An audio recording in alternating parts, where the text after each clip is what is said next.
Hello and welcome to round 3 of the post-race show for the Southern African Endurance Series. My name is Nadine Wilkin. You probably missed our race on the 1st of June at Aldo Scribante if you're watching our highlight reel, but no problem, we'll bring you the action, but just make sure you make it to the next race because you keep missing out on the action. So we've definitely proven to you with our last 5 rounds that the drama unfolds down to the very last couple minutes in the show. And it actually, with this round, it started in the very first few minutes as well. As the drivers finished their formation lap, there was a bit of an oopsie with Joseph Ellerine, but we'll get to that now. The conditions were really tough. We experienced all 4 seasons in a day. We had wild winds, torrential rains, a little bit of sunshine that helped to dry the track every now and then, but the rain came down. The racing conditions were really tricky for our drivers. The drivers had to forever change their strategies and forever change their tyres between slicks and wets, but it made for good racing and an incredible show. The odds were definitely against us, but we raced, and boy did we race. Let's take a look at the recap. It's been a wet start to the day. I'm Gareth Burley, alongside me Stephen Koenig, and wonderful to have you with us. Steve, what a day we've had so far. All sorts of things happening in our ears at the moment because the excitement is building for what's expected to be an incredible round 3 of 6 in the South African Endurance Series. I can tell you the excitement is buzzing, not only in the grandstands, not only in the pits, but we got told to actually sit down to be in camera shot because both you and I are chomping at the bit to see what's going to happen here. It's the 3rd round of the 2024 season. We've had so much highs and lows, the thrills and spills, the championships were wide open, and even the weather going and chucking in all sorts of spanners to the works. I've got to say, this is going to be an interesting time. This is make or break for a lot of drivers. Unfortunately, what happened to Paul Stradali has seemed to happen to us, and we've got a broken gearbox, which just happened now. 5 hours is a long time, so let's see what happens. Yeah. Hoping for another win, yes, but conditions are different today, you know. Yeah. A lot of the first sector is one line, so yeah, I think if you catch traffic there, you're going to lose quite a bit of time. But yeah, it's going to be about managing it, and let's see what happens. These conditions are always a gamble, it's changeable, so there's always a bit of a gamble involved, and let's just see how it goes. Looking like a positive and good weekend. This is a marathon we're doing together, so let's just finish and get on the podium. We're first in class, so let's see what we can do. I think Ryan and myself can pull something quite good out today. So You guys have done very well, and I mean for your age, you know. Also, you don't want to embarrass the older men, you know. I'm joking. So I'm hoping to keep the positive mindset and hopefully get the win. It's always good to be back. Oh, except for the weather. It's cold. Yeah, no, You never know what happens, but yeah, we're really hoping to be there again. It's been a good start to the year, so if we can continue where we left off, that'll be great. How are you feeling about today's weather conditions? Nervously optimistic. This race will also be one and last in the pits. So hopefully I can keep it on the track and give him something good to work with. Yes. Strategy is to keep it out of the grass, so I think with all the weather challenges today, that's the idea. We just need to make our laps, not worry about going fast, just make sure we stay on the track. Well, that's all we have time for before we get started. Obviously just praying for a safe race, an exciting race, and yeah, I guess we'll see you guys in the pits a bit later. For now, let's go back to Stuart and Gareth in commentary. Right, thank you so much, Nadine. Wonderful to hear from all of the drivers. But of course, if you're just joining us, the big news is at the pole sitter. And that is, of course, the Adjust for Sleep Rico Bala Racing Nova. Nick Adcock, Charles Visser and Michael Stephen, who set the pole position time yesterday, are out of the race minutes before going to the grid. This is a big story, Steve, that's breaking through for us here at the 5 hours of Aldo Scribante. I mean, the car that has run faultlessly, we're talking about it of, it's going to work out. The car's going to be something to keep an eye out for. The team, we're optimistic. To hear another car, unfortunately, landing up with a gearbox failure, a car that's run consistent. We talked about the thrills and spills. We talked about the dramas. We talked how every race has been different thus far. Well, we've got our fastest car, which did a 56.9 in qualifying, out of the race. That opens it up. It does allow one driver who wanted to be at the top of the charts, Bradley Liebenberg, finally having that clear run, will be going after the Inter Africa Lamborghini Huracan.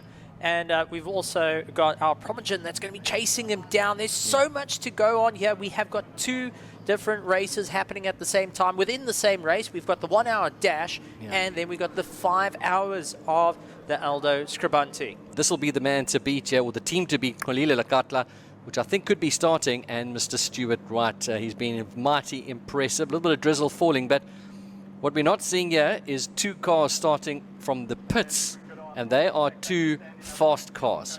Now that is it. We do have our Backdraft Slingshot 2.0, and for the first time in the series, we have a on-board shot, and this is off Bradley Liebenberg's. This is the MJR. This is the MJR of the number So 80. that is it. And absolutely phenomenal stuff. We got a virtual grid walk for you and I, but for the lucky people that were here, they got to walk in between the fantastic machinery. But this is from the inside the car, the windscreen wiper is working, and the MJR Audi R8 ready to scream off. I mean, this is such a beautiful car. Take you through it. V10, 600 horsepower, huge amount of aero on a track that it can do sub 1 minute. And you've got a young driver that's looking to charge his way through as everyone pulls off the line. Getting heat into those tires, into the brakes is going to be crucial. And as a tribute to the legend of Celso Scribante, we have got this Ferrari, but you can hear the engine. That V10, oh man, gotta love it. Got chills up my spine. Oh man, we wait for the safety lights, cars come off. He's actually pulling off, so we're going to go racing. The cars are going to back up. It is all eyes going for the Inter-Africa Lamborghini side by side through the final corner.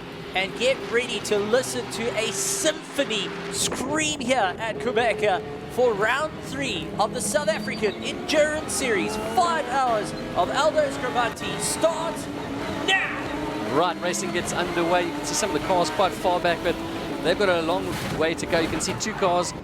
Well, we've got a spin already, and it's Marius Jackson. Oh, watch out, watch out! Oh, boy. I don't know what's happened there, whether he's actually, and it's the car that's trying to restart it. That is hooking into gear. Yeah, we've got it. So you'll hear there's a very light buzz. That's when they go into neutral, then into first. You'll hear there's like a buzz. Easiest way, it sounds like a cow mooing. But from having a phenomenal run, he is now down the order. This is not going to work out. And we're waiting for confirmation of a safety car, so we'll keep an eye on that, but that does look like he's slain. I'm not sure. There is a safety call. Whoa. Okay, deep breath, deep breath, everybody. Right, this is not what should be happening there. We did not see indication of the safety car, but some smart racing there from Kwalile Lekatla. There we go, the safety car is in. So Brady Liebenberg now is looking for, he's essentially becomes the safety car and will now lead the field around. He's fine, and there he goes. On the gas immediately, backed them up. Got them all used to going slow, caught everyone sleeping, and he's long since gone. And the rest of the field having to play catch-up, already putting a second gap between himself and Inter-Africa. And Aldo Scribante is going to be going as fast as he can to try and get past. He's got 1 hour to make an impact here. And for dear old dad, he's going for that top spot. See, that's 4th place now coming through. And there's that Cara Hill in the Calyx, who's been mighty impressive and fast, now challenging a B-class car, the 93 GT4, with the other of the GT4s just behind. Okay, I want to put this in perspective. Yes. That is a VW Super Cup, okay? Not, quite a special little car, but not the big heavy hitter. She is stuck in between and challenging a FIA spec GT4 under braking. I mean, this Audi is homologated to be some of the best that you go through the GT4 to get into GT3. Cara Hill saying, I don't care, I drove an Aston and I'm coming out for an Audi. Well, it's going to be a difficult one as Fabian tried utilizing the gap, and we do see a pit stop coming in with our leading car. This is a bit early. Very early, unless they're trying to go for a tyre change, maybe expecting the weather to turn on them as well. Side by side, Fabian Lons up on the inside, late on the brakes. Can she hook it in? Comes across the nose, a little bit of understeer through turn 1, but gets it booked in and going. So Trevor Graham just not able to have the run there. And now Botta Okamp, who is his debut outing in the SAES, is going to really stick it in, utilizing a little bit of that dirt experience, closer racing between the two. Wow, all right, so there you can see the number 10. Look at these 5 cars neck and neck. It's the 23 that's currently leading the class. Have we got somebody coming into the pit? No, they're just going on the inside line. So it's the 23 that's leading at the moment, flashing lights to say, I am here. Of course, he doesn't have to move out the way if it's racing for position. But what an intriguing battle here. And we're just getting started, ladies and gentlemen. We've got 5 hours of this racing to contact into turn 1. Huge contact into turn 1 and a jump up for one of our back drafts. Right, let's go back to this incident here, Steve. So under braking, all going into the corner, late on the brakes, takes a dive to the inside, see a gap, tried making it 3 wide. I think that was a lastminute.com, unfortunately. But a battle for first place, and also got to give it up. Team Corridor still going in the VW. They have been excited all the time, but they're going to have 2 very angry bulls. Here we go. Late on the brakes, sends it, goes for it, gets the pass, and please note there's an Audi on the back of that Lamborghini Huracan. Oh, we could have Walila going from first to third. And did. He's down into third place. Wow, that's a quick change there. And he's into the pits. And he's actually into the pits there. Right, let's have a look. Talk us through the pits here. What have we got going? It's slick tyres. That is slick. So they have opted that they're going to go for slicks, maybe feeling that they're losing a little bit too much time. Well, I think what we also can see now for our viewers is that everyone, whatever their tyre they chose at the start, whether it was right or wrong, have now settled. As we look now, look at this battle. There's the top 3 in Class E and his change up for position. There's a change for position, that's right, as the leader comes through once again. So that is Brown Dick that's currently out in front, and then you've got the people on Adam diving up on the inside, late on the brakes. Can he go for it? No, not quite. Remember, they're trying to also keep performance in the index at this point, and they're getting pushed by Pesty Racing from behind. So that's 6th, 7th, and 8th overall in the race. You can see there's on your screen the E that's next to their names. It means they're in the E class. You can see A's, you can see 1H, which is the 1 hour. The Porsche in the A class is number 10, currently on the track. The 5th, number 5 car, Tavares, he is currently sitting in 10th place. So there we can get an indication as to what class they're racing in and who they're up against. So you can see... Contact, first and second, and that is the PPLE and Brown Dick. Careful. Right, let's have a look at that replay there of that spin. Talk us through it there, Steve. So late on the brakes, went for the dive. Oh no, there's no chance. And into the rear. Synchronized spinning. So there we go, our championship current going and planting into a driver that unfortunately had nowhere to go. He just was waiting for the impact, but it's one of these late dives that gets caught out. I've got to take my hat off how he's come in leaps about. Mr. Lataka has done so well throughout his through the racing career, from a driver that was a little bit worried about the car, not so confident. This weekend, he's come to an element of his own and is not afraid to go. Aldo's out! That is the Lexus with the big V8 Toyota engine that's racing in Class A. They're having some fun, they're trying to get it started there. The 88s, they're just yet to finish. Right, that's going to be up at the hairpin, so let's just see. He's actually just out-braked and then put his foot down. The V8 must have made a bit of a roar around that corner, giving some fans a little bit of a wake-up call, but no one collected. And with the grass outside, it's been very wet there. That's all safe. Right, here is an intriguing battle. Those are the only 2 cars racing in this class. And that is Aldo Scribante and Charles Orangi's 2 names that are very familiar in endurance racing in South Africa. And we just want to see if they're actually next to each other on the track. They're not. Okay, so Orangi's is down in 14th, 15th position. Well, Aldo Scribante's just come out of the pits, is running possibly in 2nd place. Well, he came out the pits, so might have lost some position. But wonderful to see the 2 1-hour cars neck and neck with each other. Right. Oh boy. What is going on here? This is now, so there we see Stuart White talking to Malile in the car. They're just putting the engine cover back on at the back there. So it had a problem. It was up on the jacks. They're going to move the car out, get it down, and get it racing once again. Time ticking away. Final 1 minute and 40 seconds for Aldo Scribante in a tribute to the late legend Chelso Scribante, and he has really put it on song.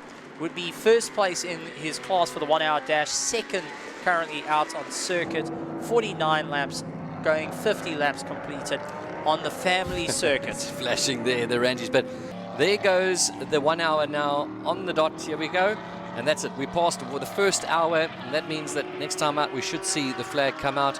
The other Lamborghini as well, Sylvia, has been doing some hot laps, taking the doctors out who were with Chelsea Scribante in those last days. Right, here we go. Let's have a look at the finish line. And there we go, the MSA flag. And it's Aldo Scribante who takes the 1 hour dash. And there goes the Porsche as well. Send off to dear old Dad saying, done, dusted. Hope I made you proud, Dad. Yeah. We got the win for the 1 hour dash. And he had loads of fun there and he thought, let's race. So there we go. Nice little fitting and celebration. And nice to have two amazing, and there's Harry Arangis as well. Two amazing families, part of the story of South African motorsport. There's Nadine chatting to Aldo. It's lovely to be back at home, Nadine. I consider SAES my home. Been away for a little bit, and it's lovely to be back and just be amongst the guys again. Look, it's one of the most fun races I've had in a long time, I'm not going to lie. It was all over the show. Oh my goodness. Now that is not what we thought. Yellow flags out, surely safety car. Safety and car it is is the 80 out. that is on top of the barrier. Let's just see where we can figure out where this is. Safety car is out. They're part of the race, but we're under safety car conditions here at the 5 hours of Aldo Scribante. Right, we're back onto track. Green flag racing here while the Audi is doing 1 minute flats. So if you can keep, look at that. Oh, the glowing brakes. It's not on fire, don't worry folks. That's what's expected. That's how these things operate. Oh no, that is one of the Audis. Who is that? That is a Okay. GT4. I think that's the 511, is it? No? No, that's Ryan Nike. That is the bucket list racing. So we're going to get a little bit of a replay of what happened and take us through what happens to the sweep. It's dark, it's windy, and we've got a very you can see you fast come down, there's actually like a little drop there as you take it. So, whoa, he's actually lost. Looks like he's lost it on the outside, maybe putting his wheel on the grass. It's maybe a little bit slippery, and so wow, look at it, it's right on the racing line. Well done to the drivers who've been outstanding today to avoid any incident. You can see the lights off, start the car, the panic kicks in. I'm on the racing line, get out of here, get out of here. Please start, and there we go. All right, so a bit of news coming from Nadine down in the pits, and this is just getting sent to us as a bit of a message because everyone's frantic. I'm here with Fronto Pretorius, team manager from Pesty Racing, car 262. So as far as I understand, you guys are stuck in 5th gear, but you're still leading your class. Yeah, at the moment we're still leading it. Yes, the car is stuck in 5th gear.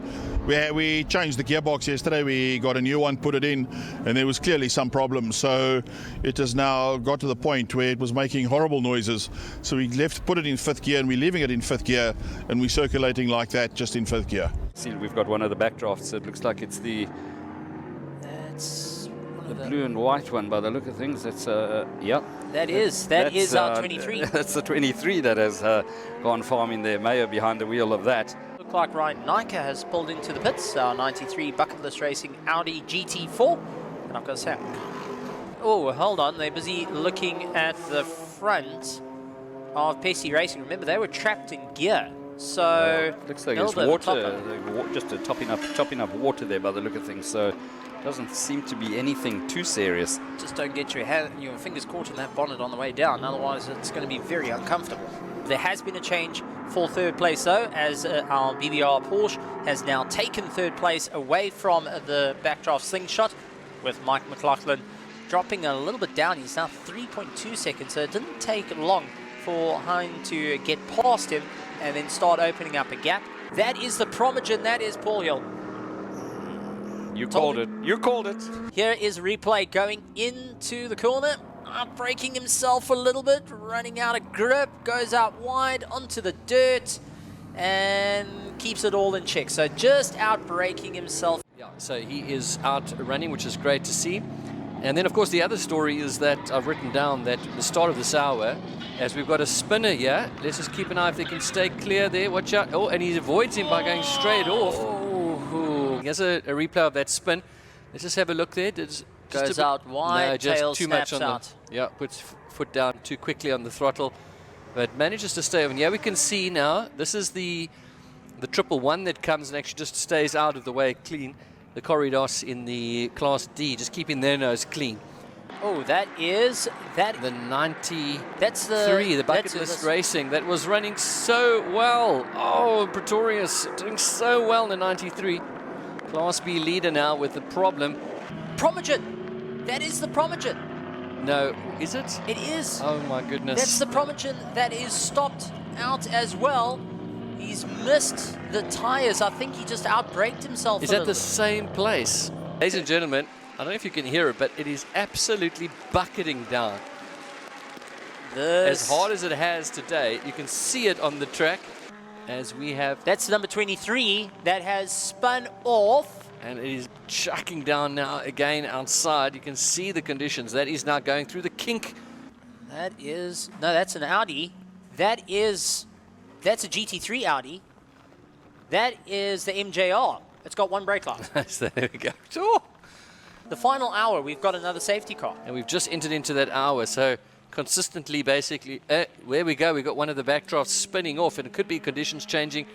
Okay, so we're hearing this is they're trying to fix some more barriers, but let's just have a look at that spin there coming through. Oh, the tail just snapped out into a puddle, Snap, left, right. snap. And that is that the 262? That is the PST. Yeah, that is the leader in Class E, who's in 5th gear and somehow manages to keep it going because it's difficult to... He's going to be thankful for it. 10, 9, 8. Here we go. The countdown for the 5 hours of Aldo Scribante. It's 5 and 4, 3, 2, 1. And that's it. It's 5 hours done and dusted. And we are going to finish behind the safety car. And despite the drama for the Inter-Africa Racing Lamborghini, think about how close they came at Kyalami towards the end of the year. Think how close they came at Swartkorps. The drama that unfolded with the leader going into the sand. They were so close. Yeah, they've got it absolutely right. There we go. Ladies and gentlemen, the checkered flag is out. Steve? And that goes to the Inter-Africa, the 125, getting the win. You know what? You take your hats off to a lot of these drivers. They braved the conditions right the way through. It was not an easy run out today. And once again, the race coming to the end. And look how misted the window is. Wow. Remember I said you've got to keep the car going? Yeah. Well, that's pretty much what you had to keep doing to try and get some airflow in. Oh, wow. Well done, Stuart White. Oh, they are usually, because you know how close they've come. Here's Molile, with the white jacket on the right-hand side, congratulating Stuart. Right, dark conditions here, but there we go. Confirmation now of your race results. It's the Inter-Africa Racing Lamborghini finally getting a race victory. And it's going to be Molile Lekatna and Stuart White that pick up a famous victory ahead of the car that dominated today. They took the lead from the first corner of the Promogen Audi with Paul Hill and Bradley Liebenberg, and it's the BBR Racing Porsche that's going to finish on the podium. Let's hear from our race winners. Yeah, well, I was saying to the guys, in fact, I said it to you earlier, that we really needed a win today. And yeah, Lady Luck was with us today, and we got the win that we deserved. Yeah, no, I'm quite happy. Yeah, coming from 9 laps back to win is really incredible. I think we need a bit more luck that I can stop having to do these major fight backs, but kudos to the team. I mean, we got a fault on the Lambda so quickly, and that really got us to win today. So well done to Gerald and the whole team, and thank you to Gulile. He was driving incredibly well all weekend. It's a bittersweet thing. Obviously, we led most of the race, and I think the last 15 minutes there we could have gone racing, but I do understand. Look, we are in, I'd say, a little bit better cars than most of the guys out there. So yeah, as I say, it's a bit disappointing. Obviously, I would have like to have a go at Stewie there at the end, but it is what it is. But yeah, massive thanks to Paul again for the opportunity, and we come back to the next one, and hopefully we'll be standing on the step next to us. We actually had a good chance today. It was very difficult conditions, and our car is well suited for it. Look, I mean, it was great to have the rain. It's nice to have different conditions rather than having a simple race. I think it pushed everyone to the limits, and the extra hour, as I said earlier on, is quite a nice thing to have, so we should do it more often. So the gearbox packed up and we got stuck in 5th gear, so we did, I think, 2-3 hours in 5th gear. And I mean, with this weather, thank you, it just actually worked out really well, because you can't really go much faster in this weather. So we had it was a tough race. Yeah, it wasn't easy. It seems that we've got that bad luck streak going, and we're struggling to beat it, but we beat it on our way today with a win. But we had very good pace. We were quite fast, and I'm glad that first hour and a half before the box went, we managed to get 2 laps on the guys, or a lap and a half. and then we could just maintain. We had a good first stint, and unfortunately for Gavin, with the rain, he spent a lot of time behind the safety car. I love driving in the rain. So, like, when we can drive, and then they stopped the race. So they should have red flagged it, and if they'd red flagged it, we could all have gone home and kept warm. Yeah, I was just glad to get to the end of that. Those are the worst conditions I have ever raced a car in. So I'm glad it's over. And I'm happy with third. Look, it was testing. The conditions weren't great. We'll take a third with absolute pleasure in these types of conditions. And, you know, at least we got the car home sort of in one piece. A few little dents and scratches here and there. It was fantastic. We had great racing. There was lots of close action. Yeah, it was fantastic to see everyone giving each other some space and having fun. So it was awesome. Really enjoyed it. For now, that is all from us with interviews from the top winners. Right, thank you, Nadine. What a day we have had, Stephen, and we have not received official results yet. So while we've interviewed some of the drivers, there might be some more developments happening because there was a large part of that race behind the safety car, and we're hearing that maybe some things have changed. So I'm sure you guys have all been waiting on the edge of your seat for the last 2 weeks trying to figure out who actually took round 3, because we didn't actually air it. So here are the results, and here's why we didn't air it. So after the drivers pulled into the pits and got onto the podium and stuff, there was a discrepancy that was submitted by Paul Hill because Stuart White overtook him on the last turn during a safety car. Unfortunately, Stuart White then received a penalty for this, and that pushed Promogen into first place, putting Into Africa into second place. Okay, so where does that leave us for the overall championship thus far? In first, second and third place, we have a tie with the People Group with Philip Meyer, Mark Harvey and Dean Wilson. A tie for fourth and fifth place is held by Promogen Racing with Paul Hill and Bradley Liebenberg. Our index of performance in first, second and third place in another tie is Philip Meyer, Mark Harvey and Dean Wilson. Holding fourth and fifth place from Backdraft Racing is Dan Hirsch and Trevor Graham. Our Class A Championship lead and second place is held by Promogen Racing with Paul Hill and Bradley Liebenberg. In third, fourth and fifth place, we've got BBR Racing with Verissimo Tavares, Heinrich Latzagan and Henk Latzagan. Our Class B is a tie between first and second place with Lonica Martins and Fabian Lanz. Holding third and fourth place is Samlin Racing with Nathan Hammond and Darby van der Merwe. Our Class C first and second tie is with Cara Hill and Yuri Swart. Third and fourth place, we've got Aquadash with Anthony Pretorius and Karsha Naika. Class D, still leading the championship, is Graphic Supply World, father and son David and Roberto Franco. And in third and fourth and fifth place, we've got Caridas Racing with Bruno Campos, Marcus Rodriguez and Joa Martins. Leading the V8 Roadster Championship is the People Group with a tie in first, second and third place with Philip Meyer, Mark Harvey and Dean Wilson. Fourth and fifth place is a tie between Trevor Graham and Dan Hirsch. So what did I tell you? You've definitely been missing out, right? So stop missing out. Come and join us at the track for an awesome day of racing. The next race will be taking place at Kyalami Racetrack in Midrand on the 3rd of August, and we hope to see you there. Our entry tickets will be available pretty soon on our website where you can purchase them. Stay tuned to our social media pages for more information on when they are available and what all to bring. But bring your gazebo, bring your family, bring your cooler box and come and enjoy an action-packed day of racing. It's so much better just being there and experiencing the action, so come and join us. We'd love to have you. So that's all from myself, Nadine Wilkin, and the entire Southern African Endurance Series. We hope to see you there.